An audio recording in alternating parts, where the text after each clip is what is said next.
Добрый день, паважаныя сябры! Сёння я з вами згуляю, а менавіта раскажу, як гуляць у цікавую гульню нашых продкаў у косці. Гэта гульня вядома яшчэ пад назвай «У бабкі, у казанцы». Гуляюць у гэту гульню хлапчукі і падлеткі ў узросце пераважна 10-12 гадоў. Вось такія бабкі.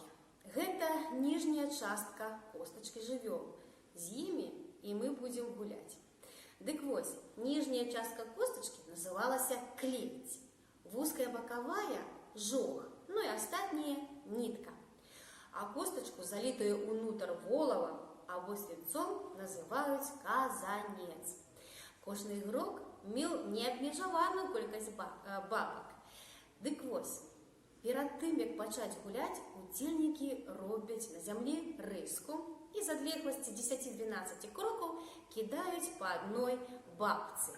У залежнасці ад места падзення бабка да цэнтра і ўстанаўліваецца чарговасць удзельнікаў, як яны будуць гуляць. Пры гэтым перавага, конечно, была яшчэ ў тым, калі ігрок кідае такую бабку і яна падае на клець, то есть становіцца, то ён, конечно, калі яго даже бабка была апошняй у чарзе, ён станавіўся першым, маў магчымасць першым пачаць гэту гульню.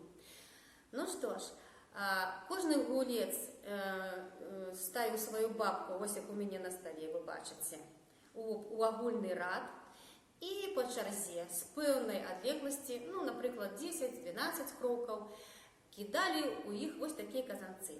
І збітыя бабкі забіралі сабе. Ну а зараз паглядзім, як гэта можа быць насапраўды. Перад тым, як распачаць гульню, нам трэба з табой нарысаваць рыску. Ось будзе гэта наш пояс, а затым мы кінем нашыя бабкі і пабачым, хто будзе з нас першы. Итак, рисуем нашу рыску. Так, ну хто першы кідае? Ой, боюся. Ну ладно, давай я.